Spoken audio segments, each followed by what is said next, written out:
Kia ora, ko Jack Gray Takawingawa. The name of my piece is called Mitimiti. The piece that I'm making is just one part of what I hope will be a longer series of investigations, and it's centred around my relationship to my whakapapa on my mother's side, which goes back to Mitimiti in the North Hokianga, and part of it is looking at generational distance.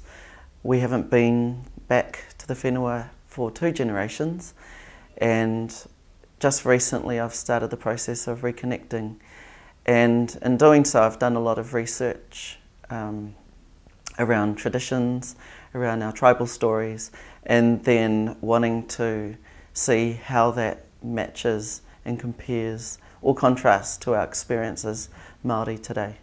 Well, I've been to Mitimiti twice. The first time was last year, and it was really emotional to go back. One thing that I noticed about it is the landscape is so, it has this quality that really is distinct from what I know, from what I've been raised in Auckland. It's full of mystery and it's full of spirituality. So when I go there, I just immerse myself in a place that I think is quite timeless, and it connects to my imagination, and it relates to what I think is what was deep within me, the essence of my wairua. When I went to Mitimiti, I found that it was the same. And so I love that I have a link, and now I have a physical, tangible link to a place that names how I feel as a person, as a Māori, and as a dancer. As part of this choreographic process, I have been really allowing myself to be open to receiving whatever information is required to steer this and guide this work in the best possible way. So it's kind of meant I didn't get a lot of sleep. I wake up at 4 o'clock, and the interesting thing about that is 4 o'clock is a wānanga time.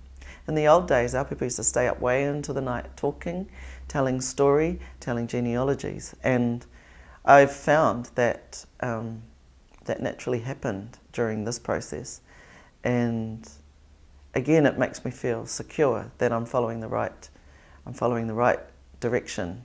I thought I was going to create a beautiful homage to the Hokianga through our stories and through our waiata, and what you'll see tonight is not that. You'll see a fracture, the fracture that comes from people truly not understanding all of those, the value of what that knowledge has to offer. I know I'm here for a purpose, and I know that this work has a purpose, and if I surrender the control around how it's going to manifest itself, then it will bear the truth and the fruits for the performers and for spectators and for the company, hopefully. I'd like to thank Archipela for giving me an opportunity. I think it's been 12 years since we started it, and we've gone through a lot of changes, and I think that I can really chart my growing up through that time. So I feel glad that I'm at this point of my life where I'm making these really strong statements about who I am and what I want to do, and to really have the chance to be supported through Archipela, I think is an important step. And I also want to give back as much as I can while I can. Yeah.